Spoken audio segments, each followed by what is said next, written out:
सत्संग की महिमा। एक बार की बात है, एक बहुत बड़ा चोर था।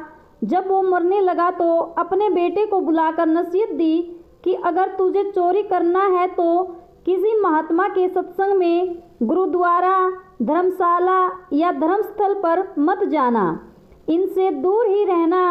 और दूसरी बात, अगर पकड़े जाओ तो मानना नहीं कि तुमने चोरी की है, चाहे कितनी भी मार पड़े, मानना नहीं कि तुमने चोरी की है।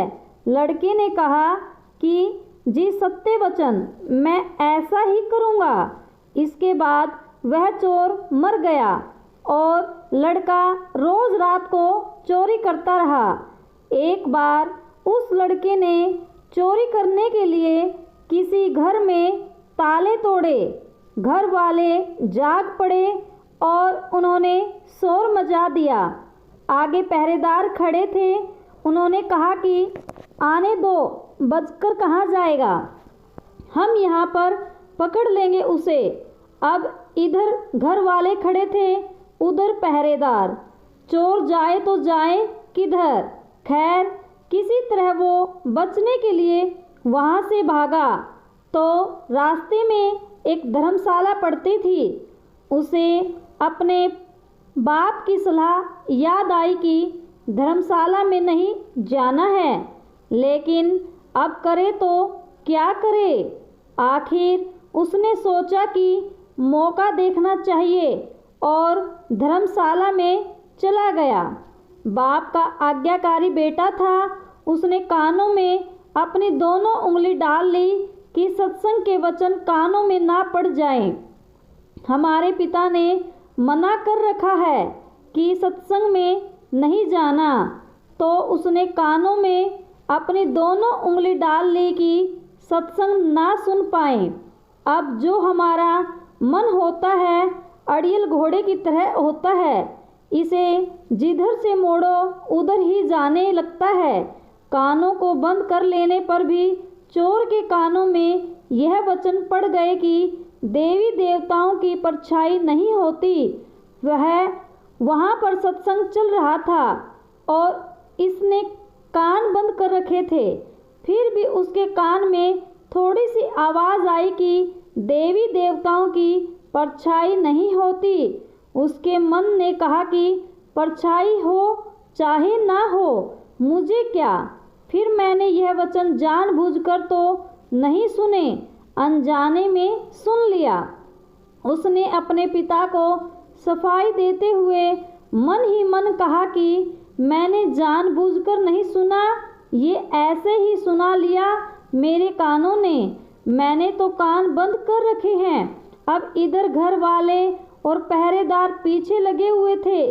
किसी ने बताया कि चोर धर्मशाला में है। धर्मशाला की जब जांच हुई तो वह चोर पकड़ा गया। उस चोर की सिपाहियों ने बहुत पिटाई की, लेकिन वह नहीं माना कि उसने चोरी की है। और आपको बता दें कि उस समय यह नियम था कि जब तक मुजरिम अपराध न माने तो सज़ा नहीं दी जा सकती थी। आखिर उस चोर को राजा के सामने पेश किया गया। वहाँ भी खूब मार पड़ी, लेकिन चोर जो था कि मानने को तैयार ही ना था। उसने अपने पिता से वचन ले रखा था कि कितना भी मार पड़े, मानना नहीं कि हमने चोरी किया है। राजा को पता था कि चोर जो होते हैं वो देवी की पूजा करते हैं, देवी की आराधना करते हैं। इसलिए सिपाहियों ने एक ठगनी को सहायता के लिए बुलाया। ठगनी को बुलाया गया, सारी बात बताई गई तो उसने कहा कि मैं मना लूँगी उसे, इससे कहलवा लूँगी कि इसने ही चोरी की है। उस ठगनी ने देवी का एक भेष बनाया, 2 नकली बाहें लगाई, चारों हाथों में चारों मसाले जलाई और नकली शेर की सवारी की। चुंगी वह सिपाहियों के साथ मिली हुई थी, इसलिए जब वो आई तो उसकी हिदायत के मुताबिक जेल के दरवाजे कड़क कड़क कर खुल गए। पहले से सब तय कर रखा था कि देवी जब आए जेल में सारे दरवाजे अपने आप खुलते जाएं। ऐसा ही हुआ। और जब आदमी किसी मुसीबत में फंस जाता है तो अपने इष्ट देव को ही याद करता है। इसलिए चोर भी उस समय देवी की याद में बैठा हुआ था। अचानक से दरवाज़ा खुल गया और अंधेरे कमरे में एकदम रोशनी हो गई और ठगनी जो देवी का रूप बनाए हुए थी, देवी के रूप में ही एक खास अंदाज में कहा, देखो भगत, तूने मुझे याद किया और मैं आ गई। तूने अच्छा किया जो तूने चोरी नहीं बताई। तूने अगर चोरी की है तो मुझे सच सच बता दे, मुझसे ना छिपाना। मैं तुझे फौरन आज़ाद करा दूंगी यहाँ से। चोर देवी का भगत था। अपने इष्ट को सामने खड़ा देखकर बहुत खुश हुआ। मन में सोचा कि मैं इसको सच सच बता दूं।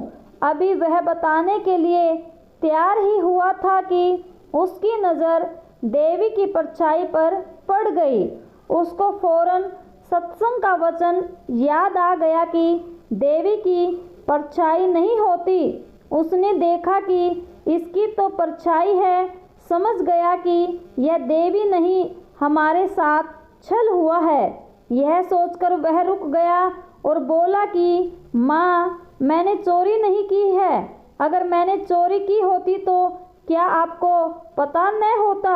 आप तो सर्वव्यापी है, आप तो सब जानती है। अगर मैंने चोरी की होती तो आपको तो पता होता ही। मैंने कोई चोरी नहीं की है। अब ठगनी के कहने पर जेल के बाहर बैठे सिपाही चोर और ठगनी की बातचीत सुन रहे थे। उनको और ठगनी को विश्वास हो गया कि यह चोर नहीं है। अगले ही दिन उन्होंने राजा से कह दिया कि यह चोर नहीं है और फिर राजा ने उसको आज़ाद कर दिया। जब चोर आज़ाद हुआ तो सोचने लगा कि जब सत्संग का एक वचन सुना तो जेल से छूट गया। अगर सारी उम्र सुनूं तो पता नहीं क्या क्या मिले मुझे। जब यह ख्याल आया तो रोज सत्संग में जाने लगा। वह चोर किसी पूर्ण महात्मा की शरण ले ली और चोरी करना हमेशा के लिए छोड़ दिया और वह एक महात्मा बन गया।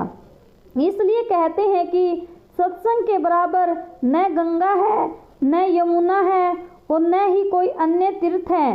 कलयुग में सत्संग ही सबसे बड़ा तीर्थ है।